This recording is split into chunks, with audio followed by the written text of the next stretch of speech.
в котором ты проиграешь. Вон там прихожая, там выход во двор. Что дальше делать, ты знаешь.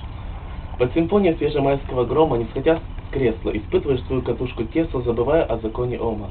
Я люблю тебя, и это аксиома. Я по жизни стареньким Фордом, иногда беру попутчиков на трассе, я по жизни джазовым аккордом, в общей массе, а ты рекламным бигбордом. Любишь широкоплечего, и мне со своим вордом тут делать нечего. Могу ли тебя встретить, вернуть? Ты где-то на юге еще, южнее, нежнее, нужнее меня. Не нужно зачеркнуть. Это говорю не я, это вещает живота низ. Пиши, если что, я винвиз.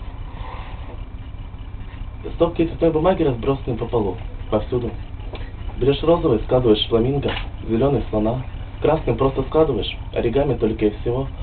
Помогает зачем-то руки, не думаешь о никотине. Раз в твоих руках коричневый пингвин. Я складываю с бумаги жирафа, верблюда, ласточку, кофейную чашку, к своей доме неизвестно что. Я могу склеить из разных кусочков бумаги целые дома и города, впрочем, как сложить их из спичек, но это будет уже не то, не оригами. Это можно делать бесконечно. Например, придумай что-то свое, но не знаю, шляпу. Если осмотреться, в моей квартире можно увидеть сотни бумажек, которые все во что-то свернуты. Если пройтись по моей комнате, можно подумать, что я живу в бумажном домике. Еще в детстве я стал складывать животных из бумажек, что под руку попадется, крокодилы, гепарды, мамонты. Когда бумага заканчивалась, я брал бумагу из старых газет. Если заканчивались и они, я вырывал листы из книг. Такая энтропия художественной литературы. Страницы романов и рассказов великих классиков и современников превращались в бумажных зверушек. Поэтому некоторые звери и предметы, сложные мной, испещрены черно-белыми буквами. Если постараться, можно даже прочесть отдельные моменты произведений. Я настолько мастерски овладел искусством оригами, что умудрялся складывать листок так, что на половинке кита оставалась цитата Хармса, просто ее нужно выделить чуть фломастером. Я могу сложить чашку для кофе так, что из нее не выльется ни одной капли, и кофе из этой бумажной чашки можно будет пить не один раз. Все столовые приборы, ну почти все бумажные. Я слышал об одном модельере, который создал коллекцию полностью из бумаги. Все платья, брюки и галстуки были бумажными и, знаете, прекрасно сидели на своих моделях. Кроме кухонных приборов из большаковского ватмана, его, кстати, не отличишь от пергамента. Я сложил тумбочки, полки, шторы и занавески тоже сложные из длинных отрезков ватмана. Нет, но вы не подумайте, что вся моя квартира – это один лишь режущий глаза белый бумажный цвет. Нет, бумага цветная. Моя квартира – это разноцветные вещи из бумаги. Даже из картон он более плотный, чем бумага или ватман, и из него можно творить просто сумасшедшие вещи. Они менее хрупкие.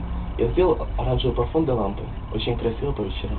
Как я уже говорил, я сижу в своей комнате и складываю, что взберет мне в голову, что только позволит моя фантазия. Иногда я мечтаю свернуть гигантский самолет и лететь на нем вниз или вверх, почему бы и нет. Китайцы или японцы построили себе домики из бумаги, в которых еще и жили. Почему я не могу построить гигантский самолет? Хотя, наверное, могу. Мои гости очень забавные люди. Когда они приходят ко мне домой, они боятся что-нибудь сломать или помять. Представляете, они боятся сесть на кожаное кресло, думая, что оно бумажное. Но я не совсем сумасшедший. Хотя можно свернуть и кресло. На нем будут спокойно сидеть двое влюбленных. Ну, впрочем, не важно кто. Но пока кресло из дерева и кожи, как и кровать, раковина, ванна и ряд других вещей, которые просто необходимы в доме. Мои гости боятся включить кран, чтобы вымыть руки, но из крана ведь не польется разноцветное конфетти. В моей квартире можно все, кроме курения, вы сами понимаете. Бумажная пепельница не спасет от пожара. Ко мне как-то приходили телевизионщики, делали сюжет про моих пингвинов, изящных котов, про мою оригами, про мой бумажный мир. Они спросили про бумажный манекен, который сложен из одного лишь листа бумаги, который я специально заказал, чтобы сделать тебя. Я сложил тебя так, что когда я показал им эту фотографию, они сказали, что это волшебство. Я не знаю, волшебство ли это, но ты действительно похож на себя. Ты точь-в-точь, как на фотографии. А они сказали, что я художник от рождения, что я талантливый, я не знаю.